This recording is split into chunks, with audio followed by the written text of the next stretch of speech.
Hello, everybody. It's Matt Anderson, and welcome to the Power of a Mastermind. I really appreciate you joining me for this session, and I'm excited to share what I've got. And what have I got? So what have I got is basically going to talk about a little bit about what masterminds are. They're becoming more and more popular nowadays. So why is that? And what's so great about why more and more people are becoming interested in them now when they were popularized or written about 80 years ago or more in Napoleon Hill's Think and Grow Rich book. And how can you get the results that you're looking for from masterminds? And then towards the end, I'd like to just take a few minutes, and I've got a very special offer for this Impact Summit event that I'd like to talk through with you. And before I dive in, though, I do ask that you put your phones away, you turn on social media. It's kind of a waste of everybody's time, really, to just sort of half focus on this. Either this is going to be useful or it's not. So I really ask for your full attention, please. And then I also recommend that you take notes. There's no question that we always get significantly more from what we're trying to do when we write things down. So just a little bit on this first topic then about the background on masterminds. I'm including a picture of Andrew Carnegie because he was sort of one of the pioneers to this concept. And it's I think it's helpful to know a little bit about his background. I'm assuming you've heard of him. He was certainly a very famous American. Why? Because he was the richest American at the turn of the century in the 1900s. And interestingly, came from absolute, dirt poor background. His family originally lived, shared a room with another family when he was in his early years, when he was born in Scotland. And so it's kind of it ties in beautifully to sort of some of the rags to riches stories you've already heard tonight certainly from Ray, but they've alluded to other people that they've worked with that have had similar backgrounds. And his parents had to borrow money to get to the United States. And from the age of 12, he was working full time. The only chance he had to educate himself was on a Saturday night. So in other words, very, very, very humble origins. And yet, by the 1900s, he was the richest man in the United States. And what's fascinating then about this, and why I'm talking about it, is because he attributed, as I said on the screen, he attributed his entire fortune to the mastermind that he was in. This is a direct quote from Napoleon Hill's Think and Grow Rich, which I'll talk about in just a moment. And the benefits that Carnegie got were really from introductions that he got from the other people that he mingled with in his mastermind. And in the Think and Grow Rich, they use the word psychic benefits, which sounds in this day and age a bit bizarre, but what they meant by that was multiple great minds coming together to ultimately come up with the synergy of ever better ideas. In other words, that 1 + 1 = 3, that sort of concept in terms of the energy of people coming up with ever better ideas. So that's kind of where all this started for not just for Carnegie as well. But then what happened was I don't know the exact year, but around 1910 or so, certainly around that time frame, Carnegie talked to Napoleon Hill about the idea of doing research on this and writing a book. And he recommended to Napoleon Hill that he focus on the 500 wealthiest people in the United States that were self-made millionaires, not just people that inherited money, but they'd made all the money for themselves. And it's a glowing array of names that many of you will have heard of, and I'm not going to go through many of them, but it did include President, who did Woodrow Wilson, but also included the famous inventor Thomas Edison, the car genius Henry Ford. They attributed their wealth also to the masterminds that they'd been members of. And then the concept of the mastermind, clearly it's going to vary, but it's definitely a structured meeting. The purpose of it is to bring multiple people together where the goal is to help one another. So what's different in my mind, my experience with it is it's more, it feels like you're more of a team. It's less of where there's a leader necessarily. I mean, there's a facilitator often, but they're not dominating the whole proceedings. So they're not if it's a true mastermind. It's really meant to be one where everybody is chipping in and helping out. And so it's a different spirit if it's run effectively. And in terms of how often you meet, well, obviously that's where you can start to make up your own rules. I mean, you could meet weekly. Some masterminds are one-off events, but I think the spirit of them, from where they started, is it's really something that meets consistently over a period of time. How often and for how long and where and how and all those types of things, that's entirely up to you. There's obviously this flexibility, but you get the sense. Now, obviously, you're watching this for a reason, and you're watching this because the concept of masterminds engages you. And so what is it that's drawn you to this topic? I mean, I presume, like for me, I know I was looking for a different format than the ones I'd experienced in the past, and I'll share a little bit about that, moving forward. But the first question for you is, obviously you're looking for one for a reason. So what? And let's be upfront about this. And what's holding you back from doing and having what you really want in life? And my strongest suggestion would be that you write this down and start thinking it through. Is it lack of confidence? Is it lack of self-belief? Is it feeling like you don't have the skills you need to get where you want to go, or you don't know the right people, or that your current peer group is not higher level enough? What are those things? It's interesting. Earlier, Brian talked about one of our common fears is what we're afraid of what other people will think. We're afraid of failure, or for many of us, especially if we're not that young, is we've been punched on the nose in the past. We've had failures, and that's often can scar us emotionally, so that we're reluctant to move forward. But what is it that you're looking for that you think is going to be best provided for in a mastermind group? So it's a very important thing to think about. Then to ask yourself the question, and I suppose, yeah, fine, this is I suppose it's a rhetorical question, but do you really want this problem to keep you from living your purpose in life? Because I think that the truth is even though, of course, everybody would say, no, of course I don't want this problem to keep me from living my true purpose. The reality is that for most people, we do, right? Most people don't end up really living their true calling. And so we do let barriers in their way. And so I guess that begs the logical question is, could a mastermind be the answer to help you meet that need and push you through that barrier that's presumably getting in your way? Because if you don't really want to break through, we do know that we are geniuses at coming up with great reasons, or great sounding reasons to us, to justify why we're not actually going to move forward. And it's quite scary, really, because on some levels it's almost a security blanket. So if you don't really want to break through, if you don't really want to smash this problem, your brain will be obligated to come up with excuses. And then lastly, I would say, is to remind you, and you've heard examples of this already so far in this event, other people have had, in all likelihood, very awfully similar problem to you. I mean, we like to think that we're unique with our problems, and that's not true. There are people out there that have had somewhat similar things, and very often worse things happen to them. So it's just starting to ingrain. And I know this is a rational argument, so it only has, in other words, it has its limits because it's stuck in your conscious brain. But it doesn't hurt to know and to hear stories from people who have done it before. And it's interesting that Ray Higdon talked about this earlier when he said there's this perception that, people that get to the top are superhuman, and that was the word he used. And that's the common problem that most of us have, is we see people that have more than us, and then we sit and justify and kind of come up with excuses about why they have something and we don't. And that's all they are. That, when you actually, what's great about hearing these people talk, and when you actually can meet them in person, then you can actually realize this is just another person, and they have plenty of flaws and problems. However, they have, figured out how to succeed in certain areas.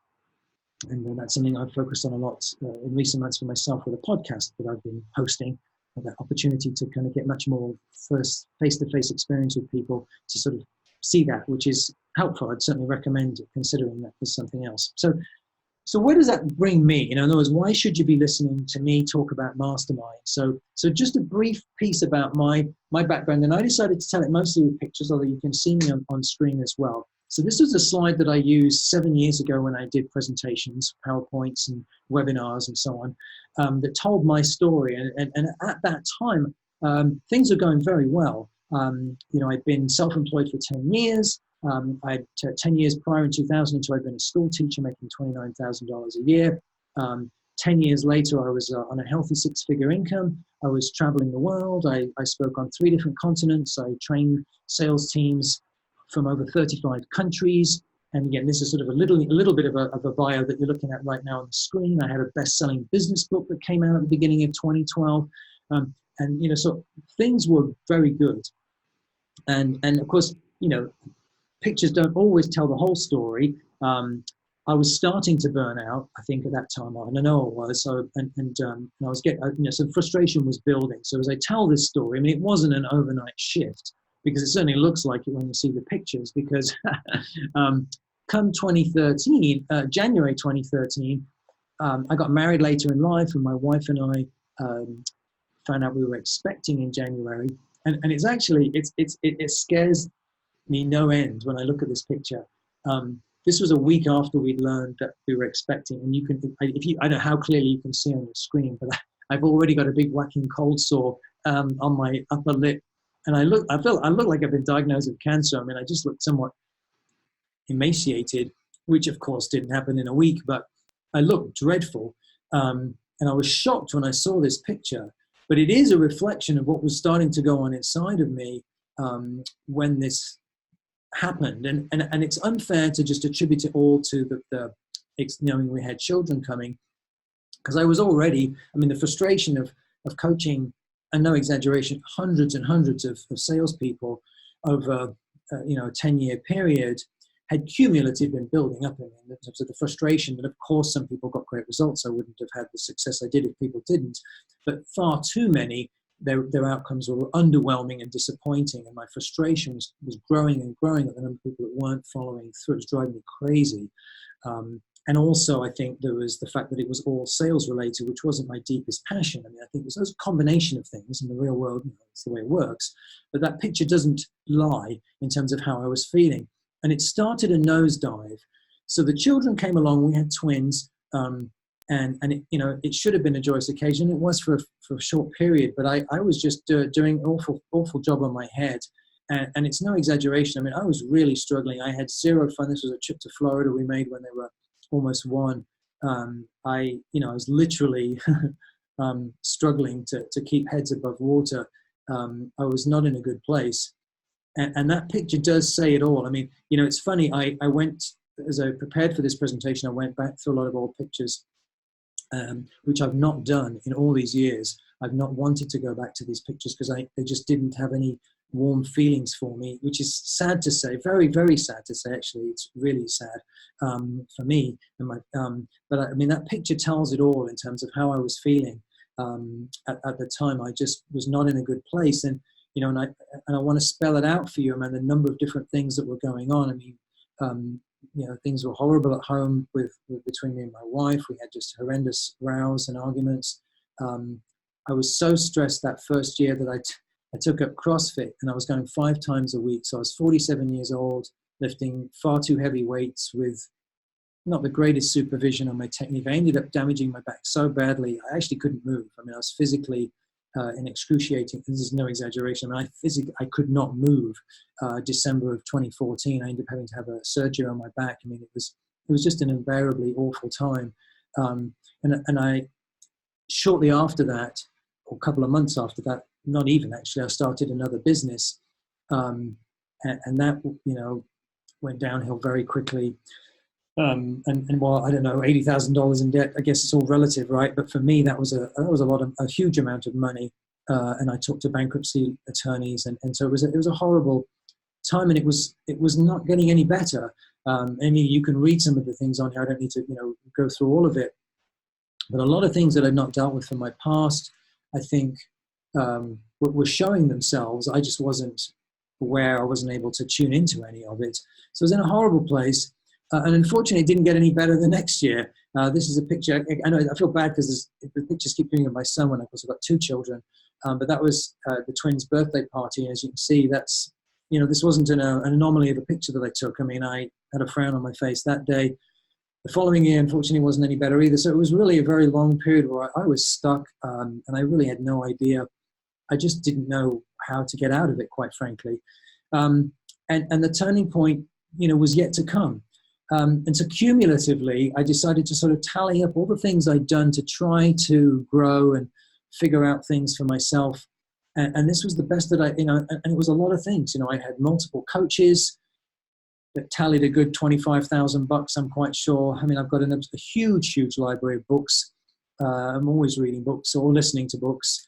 I've been on many different seminars. I traveled great distances for some of them, year-long workshops, year-long leadership courses, I mean, I even remember talking to Stephen Covey on one occasion, via a microphone at an event where he was speaking, because he was talking about Viktor Frankl, the Austrian psychiatrist that was in the concentration camps, and how, kind he'd been and loving he'd been, and how he was able to be that person under the worst of circumstances. And I read his book. I've been reading his books for almost 20 years by then, and I was so frustrated because I couldn't relate to the story. And I said, look, I've come from a fairly middle class background.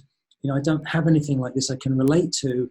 So, how does that help me? And of course, again, I think he was trying to tell the story that if he can do it, I can do it, you can do it. But it was too extreme for me to be able to relate to. Now, I will say it was a very powerful moment, because I'll never forget, he looked me in the eye, glared into my eyeballs and said something to the effect of, you are totally capable of doing anything you want in life if you really believe what you're doing. And I do honestly remember getting sort of chills down my spine when he said that. And what's really sad is I wanted that somehow to stick and to change my life. But that wasn't enough. None of this, all this money, all these things I did, there is no embellishment here. I tried many, many things, and I was just not in a good place. So what is it about masterminds, or what are the secrets to masterminds that are going to provide you with, in all likelihood, some very favorable outcomes? One of them is you already have what you need. In other words, everything that you need to succeed is within you. You have that capacity, that ability. Certainly many things can be developed, but it's all there. We don't come up with goals that we're not capable of accomplishing, or that are so far-fetched that, we're being foolish. In other words, I'm not going to play rugby for England. I'm not going to be a professional opera singer. I don't set those goals, and neither do you, right? So you already have much of what you need is there. It's about bringing it out. Second thing that I love about masterminds is that, I mentioned this earlier, is it does feel more like you're on a team. Even if you're working towards different things, you are all achiever types that have goals, and you don't want to show up to a meeting and let that team down. So there's, some people choose to get involved with it because they know that it's going to be good for them to stick their necks out a little bit, because they need that extra nudge of, I don't want to look badly in front of people that are also up to some exciting things. And then the third thing that's great about it, if it's a consistent meeting that you're having, is that breakthrough that you're looking for stays top of mind, which is a massive deal. That consistency that came up earlier from both Ray and Brian, that we all need. It helps when you've got those consistent meetings coming up. So it's, because you're thinking about it more, so therefore you work on it more. So those are three sort of secrets as to why masterminds can be effective. Who do they work for? It's a long list. I mean, you can read this list yourself, but really, whether you're in network marketing or real estate or sales, consulting, there aren't many areas that this isn't going to work for you. If you're up to something, it doesn't really matter where you are, it's where you're going, and putting yourself in that environment is going to help you get there. Now, what started to turn things around for me was in the middle of 2018, maybe a little earlier than that, spring of 2018, a former client of mine who'd become quite a good friend was in town, and we had dinner. And it was funny because he asked me a question that I used to ask a lot of clients, and I used to ask myself consistently, but that was before I sort of hit my slump. And that was the question, he said, Matt, question you used to ask me that made a big difference, is what would you do if you knew you couldn't fail? And it wasn't hard for me to come up with an answer to that. I said, well, I would help people follow through on a much bigger scale and much more consistently, because those are the sticking points. People, they might take some action, but they don't do it consistently to get those results. And taking that big leap of making some kind of breakthrough through a self-imposed ceiling, that's what's missing for most people. So that got me engaged and got me thinking. And that was a good thing.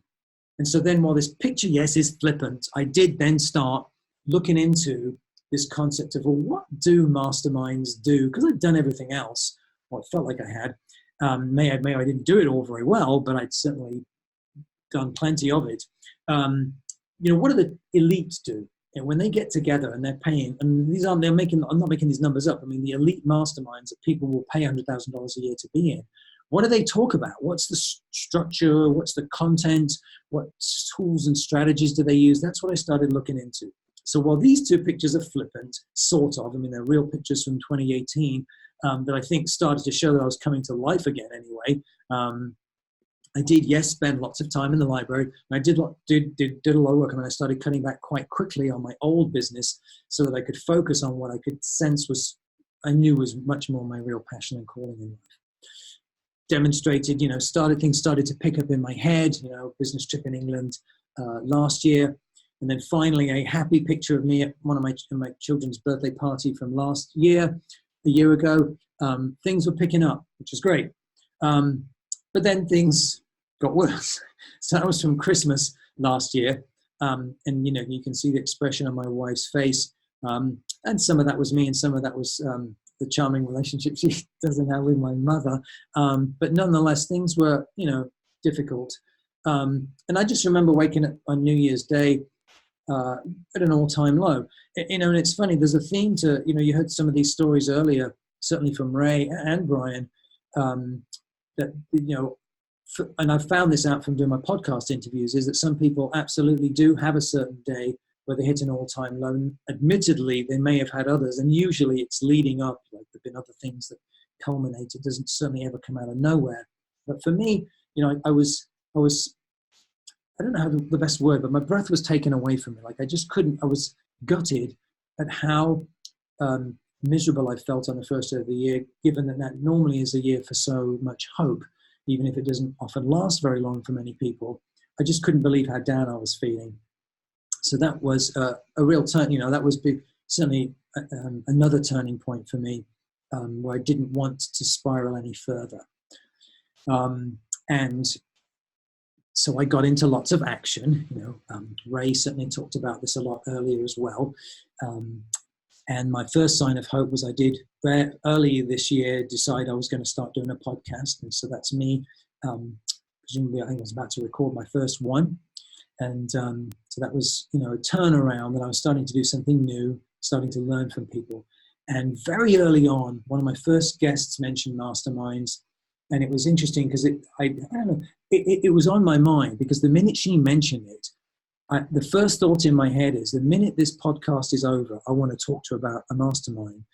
So it was sort of, again, like I said, I've been looking into it, and there's a quote from Napoleon Hill on masterminds: "This form of cooperative alliance has formed the basis of nearly every great fortune." And he studied, as I said, hundreds, 500 of the wealthiest self-made people in the United States over a period of 3 decades. And there's extensive research. So, we'd be fools, absolute fools, to ignore something like this. So what we did, this other person's name was Susan, we put this together. I sent this out, but, she helped me with the wording, but we sent this out sort of as a help wanted to a number of people. The focus of the group is helping each other grow. So this is the exact wording we use: grow a passion project or business by leveraging others for ideas, accountability, and resources and contacts who are this type of person. High vibrational energy, Brian Del Masso talked about this earlier, achiever types, and focused first on helping others in life. So those were our criteria. And it was encouraging, early on, definitely got some strong early interest. Absolutely count me in. So the executive and nonprofit, someone else, actually this was my second group, but again, lots of early interest, was very excited, Dave. And then the feedback very early on was great. Thanks to everyone. This was very, very good. Really appreciate the honesty to all of you. And I have already learned quite a good bunch from you. Feel very humbled to be part of this. That was encouraging. Here's another one. Thanks for the great call. I'm impressed and really appreciate the authenticity as well as the support. This is going to be a great second half of the year. Truly humbled and excited at the same time. So that was fantastic. And then 4 people dropped out for my first group. And I really struggled with this. And again, the short version, I think, is that what I learned from this type of group is that it's confronting, to actually put yourself forward to say, okay, I'm going to face my biggest challenge and work on it and continue to make progress on it. It is I don't want to say it's scary, except I think it probably is for most of us. I suppose it is. It is for most of us. I can't speak for everybody. But based on what I've seen is, I use the word confronting. I mean, I think it just forces the issue. Now, what's disconcerting is that most people, I don't think, are willing to admit that it's confronting. What they say is, oh, I'm too busy. I'm sorry, it's too much. They don't say, I can't handle this, So that's the unfortunate part. But I think I'm sharing this so that you're prepared for it. But the good news is, well, may you ask, so what does work about the mastermind? Because there's an awful lot of things. And so the first one for me, absolutely, was the vulnerability. I mean, I was absolutely blown away by this. Now, I admit that I certainly set the stage because I told them some of the things I've already shared with you, or perhaps maybe went into more detail. But I was most humbled when one of the participants talked about how he had recently lost the love of his life through divorce. For the second time, that he had multiple sclerosis that he was battling with, and that there were days when he couldn't see properly. To admit this in a first meeting was amazing to me. Somebody else talked about childhood sexual trauma that she'd had, and then someone else talked about a very repressive father that she'd had who didn't let her have any friends growing up. She wasn't allowed to go out to be with friends. So now, because the cynic might be saying, well, it sounds like a therapy session, but no, on the contrary, this was just about being vulnerable, opening up to say, the only way I'm going to get something really profound from this is if I'm really open with people and tell them what my real life looks like. And obviously these are people who have also achieved great success in other areas. And that's what you're looking for. But that really affected me. And then in the third meeting with my first group, what I noticed the most was other people stepping up to really point out the things that we just don't see about ourselves. There is this big piece of our lives where, you don't know what you don't know. I don't know what I don't know. And if someone else doesn't point it out, I could easily go through my whole life and not know. And so I was this was the third meeting for my first group. And I've been talking about some, financial frustrations I had. And then I talked about my purpose in life, which was part of what we were discussing. And without going into masses of detail, making the story too detailed, I talked about this part of my childhood where I felt like a caged bird, and that a big part of it for me was feeling free to be who I wanted to be in life. And one of the participants saying to me, "But Matt, what you've just described in terms of how you're behaving sounds to me like you're still acting like a caged bird." And, well, that really hit me. And it was because it hit me more afterwards, I think, than at the time, as I realized that she'd hit the nail on the head. But it's something that, again, we don't see these things. It's too hard for us to notice that sort of thing. So that, for me, is really invaluable. And it led to an epiphany for me that, this type of environment can cause breakthroughs. I mean, we can have legitimate breakthroughs when you've got that kind of discussion going on and people willing to step up and point those types of things out. And then the third thing for me that was so powerful was, ultimately, I think one of the main reasons, certainly Brian Damaso accurately talks about how it's our subconscious mind that's perhaps our biggest hurdle or handicap, because it's hardwired us to act in a certain way unwittingly. Having said that, there's plenty of evidence also that talks about our lack of worthiness and how, too often we feel like we don't really deserve to be, do, and have what we most want in life, and talk ourselves therefore out of taking action on it. And so I think it's crucial then that, for me, the masterminds that I'm creating, like I said, there's the quote here on your screen is from a book by Greg Bayer called Real Love. The process of feeling loved begins with telling the truth about ourselves to people who are capable of accepting and loving us. And that's my goal in my masterminds, is to have that type of environment, because I think that, many of us perhaps don't feel or don't have that internalized love. We grew up conditionally loved by parents, and then we were in relationships with people that were equally conditionally loved. And so they behave the same, they behave that way as well. And And it's the power of having this kind of environment that can make it safer and that can make people be more willing to take risks and open up, that can then help them, support them to get the breakthroughs that they need. In other words, we've got to get that love from somewhere. And if that feeling can come from people in the group, then that's fantastic. Which led to another epiphany for me, which is different than what I've just described. It's just this realization too that many, your biggest challenge, it's very, very likely that there's other people in your group that have figured that one out. They've surpassed that one. Rather like watching the people tonight present, they've overcome certain boundaries that maybe we haven't yet, or you haven't yet. And what's great in the group is that it works both ways. There's things that you do, you've actually done a good job with in your life, and that's really the obstacle area for someone else in the group. Whereas for you, it might be something different. So, but it's wonderful to be in a room of people where there are other people there who have aced what you need to ace, because it makes it harder for you to keep giving yourself excuses and reasons as to why you can't do it, when literally staring you in the face are other people that have, that you realize are no harder working than you, no more intelligent than you, and so on and so forth. Obstacles that people have. So Mark was someone who was reluctant to get into the mastermind. He said he was too busy, said he couldn't afford it. Luckily, he did take the leap of faith, and it was wonderful because in the first meeting that he was in, there was someone else in the group who's a billionaire, and he was looking for better contacts for his own business, and she offered to make some introductions for him. And so in the very first meeting, she's opening some fantastic doors to him that, again, is, I've never seen that happen in any other environment that I've been in. Obviously, there's networking groups that are designed to do that kind of thing. But at this level, never seen it before. Other things that can be of benefit. So best practices. So, people talk often about, I don't have the time to be in a mastermind group. But if you're in the strategies I've learned anyway, some of them will save you time. We forget that people who are making 10, 100 times more than we are have just the same number of hours in the day. And yet we talk about how busy we are. In fact, Brian Carruthers talked about this earlier. He said how it used to be this badge of honor to talk about how busy you are. Well, I think it still is.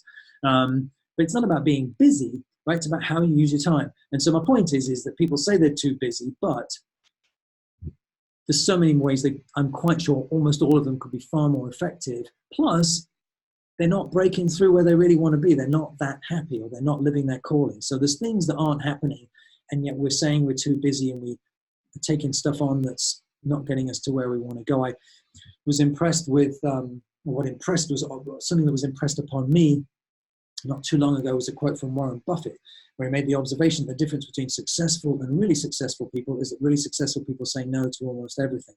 So, and again, that's not a strategy. Well, actually, it is a strategy. But anyway, my point is these are some of the things that that I certainly work with in my mastermind groups, that can make it easier to make that commitment. And then this is something that certainly Brian Del Masso's work with Bob Proctor does a fantastic job with. And it's certainly one of the keys that has to be addressed, is that gap between what we know and then what we actually do. Because once you can start to work on that effectively, that too will save you time, and it will make you money if that's what is important to you. So that's part of my masterminds anyway. Other people's resources. So for example, there's a head of sales for a luxury travel company in one of my masterminds. He was doling out some fantastic suggestions for someone who's actually also extremely successful in sales and was building his own bigger sales team. So there's all kinds of things that you can benefit from that other people bring to the table. That's what I love about it. So in other words, it's not just, for example, in my instance, it's not just what I bring to the table for content. Everybody has got some good stuff to contribute besides just the coaching, the ideas that they might have, or them spotting blind spots. So that's a factor. And then another thing that you tend not to think about, it's another great benefit, learning from other people's mistakes and also their epiphanies.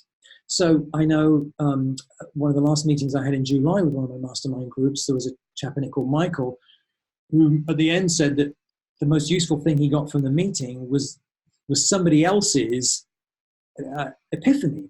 And that related to managing teams, because he'd come from corporate, he was now running his own company, and he didn't like managing people that much. That was a turn-off, and he got a bad taste in his mouth from his corporate days. but he'd let that influence how he was, I guess, stuck in his own business, really, or growing his own business, because he didn't want to do that much with his own company.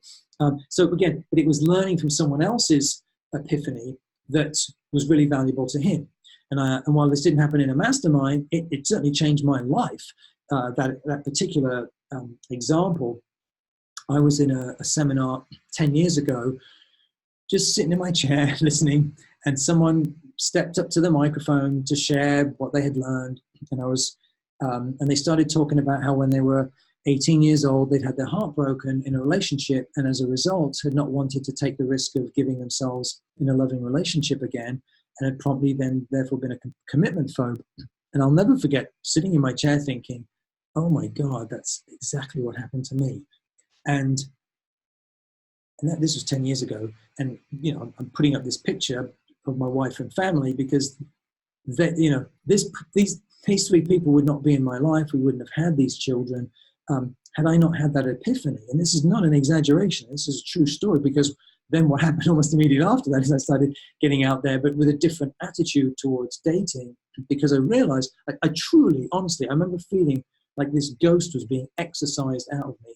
And I truly remember feeling that as I sat there. It was a remarkable epiphany. But my point is, well, of course, you can't promise these things are going to happen. People are going to have epiphanies because of the nature of this environment, and hopefully you're one of them. But it's the kind of thing that's infinitely more likely to happen when things are put together effectively.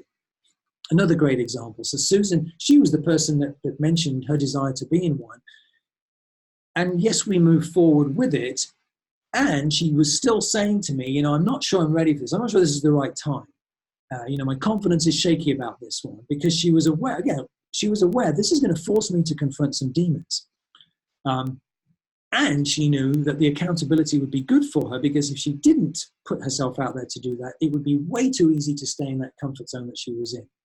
So, as I say here, it's not as much of a knowledge issue for most of us. I mean, most of us can find out what to do. It's the doing part that we're not doing. And so, accountability in this environment can be very effective in a way that doesn't have to feel humiliating. But at the same time, we still don't want to look like a fool in front of other people. Throw in the coaching benefits. So at the second mastermind meeting that I had with my first group, I remember one of the participants was struggling with a book that she wants to write. And it's not a short story, but the short version of the story is another participant in the group asked this woman, he said, can I ask you, do you love yourself? And I remember thinking, wow, I would never ask someone that. But I was impressed.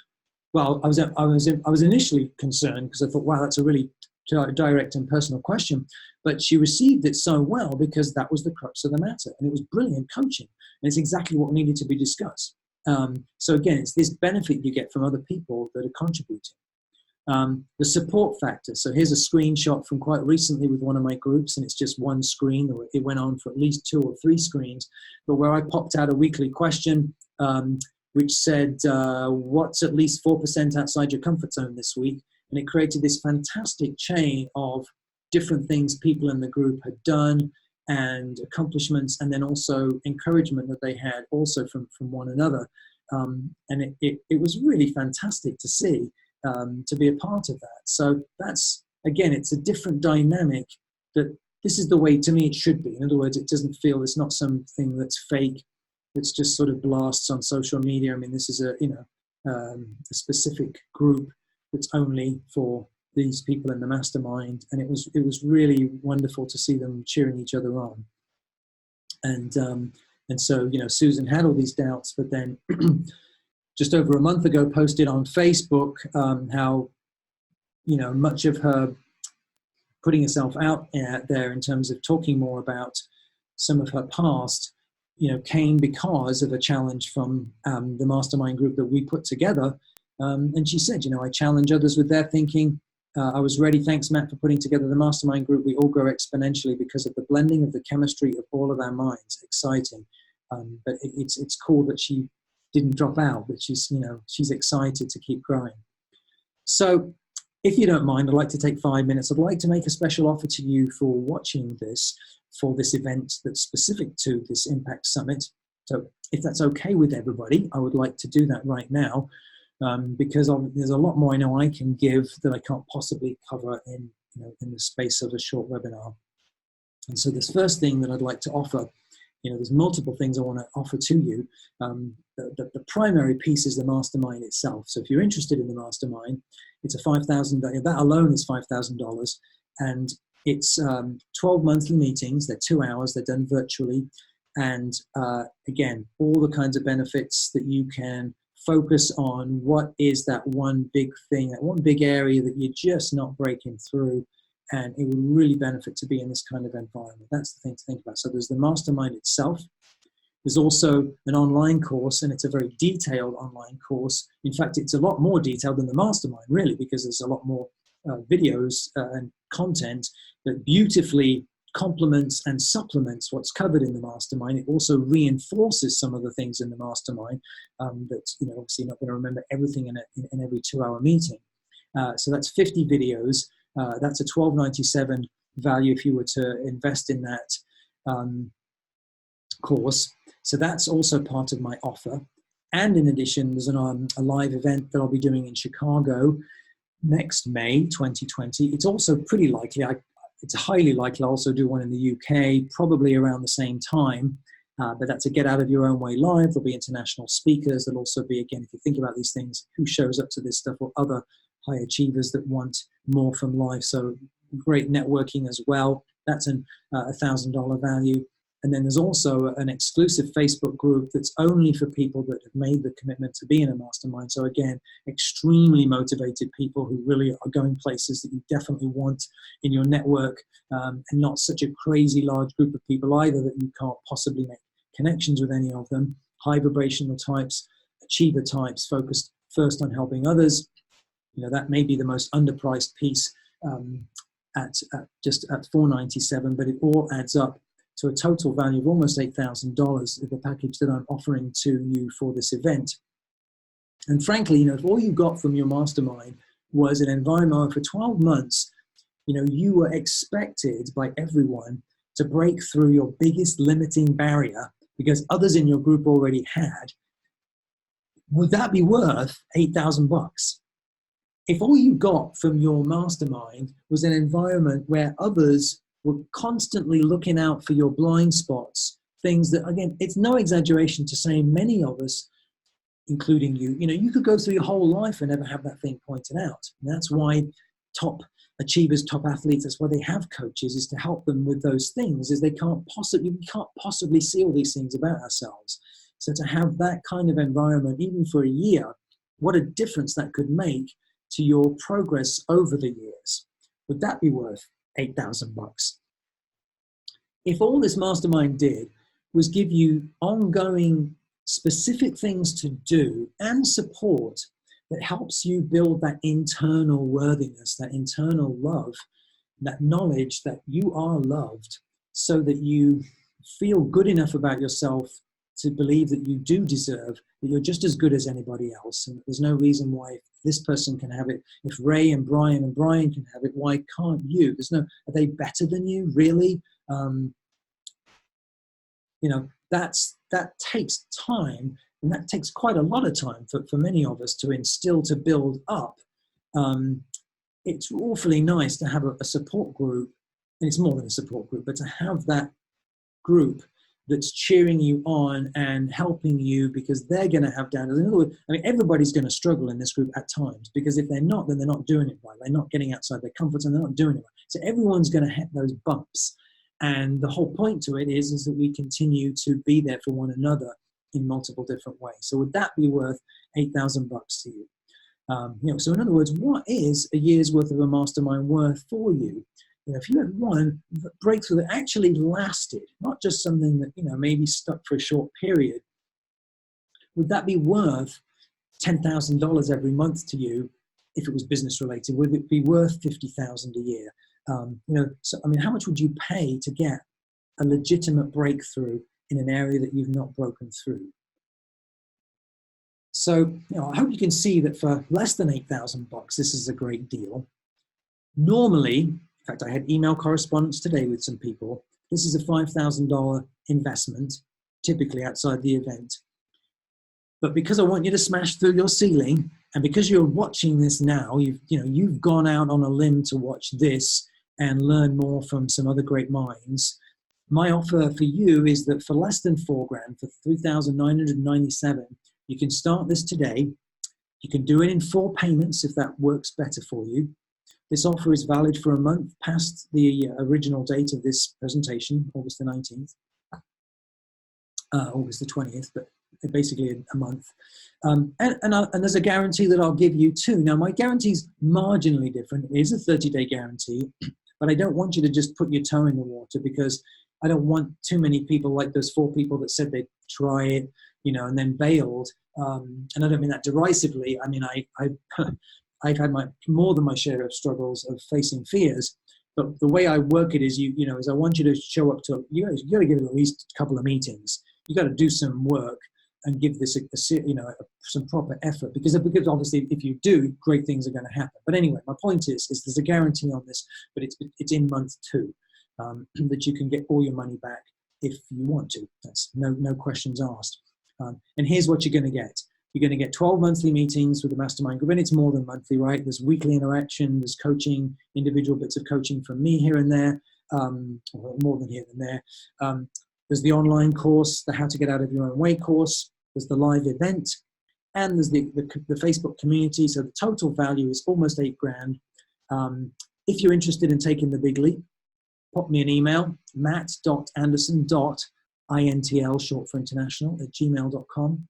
matt.anderson.intl@gmail.com. Others have done it. You can too, just like the other people you saw present tonight. Michael runs a software company. He comments he's been able to overcome long-standing obstacles that were difficult to take on by myself. Susan, the person that I started the first group with, says, thanks, I feel really humbled. What else did she say? I know new results will come from vicarious learning from others. So there's been a huge shift for me on several different fronts. Asvin is a past client of mine. He got amazing results in sales. He had the best year of his career and has gone on to have ever better years since. Claire was a client of mine. She too had a best ever year, and she too has gone on to have ever better years. Jason is an entrepreneur, runs a podcasting company, amongst others. Comments that the Mastermind group allows you to see your obstacles from a different perspective, which helps, and that's part of it, right? Different perspective, paradigm, which helps you get to the root of the problem and creates an environment that often leads to a simple and easy solution. I highly recommend Matt Anderson's Mastermind. So Jason's in my very first group, actually. Remember, the sum total of the top 5 people you spend time with. So elevate, it is in fact, there's essentially so many people I've interviewed for my podcast, which by the way is called The Road Not Taken. So many of them have talked about how their peer group had to be elevated, how they had to surround themselves with ever people that were, further ahead than they were, that they could learn from and grow with. And otherwise, you tend to mimic the people that you surround yourself with. That's human nature. So it's wonderful to have the support group and to have it consistently as well. And where there's an expectation that you're going to be talking about what you've done. You can't sort of just hide at the back, as I had in some of my experiences with seminar programs that were more than one-offs. So you can get started today. It's just $39.97, or there's the 4 payment option. You've got a month to make the decision, or to take advantage of that specific offer. And that's my email. That's the easiest way to get a hold of me, matt.anderson.intl@gmail.com. And with that, I would like to thank you. I hope you got some good ideas on masterminds that you can take with you for this. Otherwise, I look forward to hearing from you. Best of luck to you. And I hope you've gotten a lot from this, and then also from the other presenters. Thanks very much.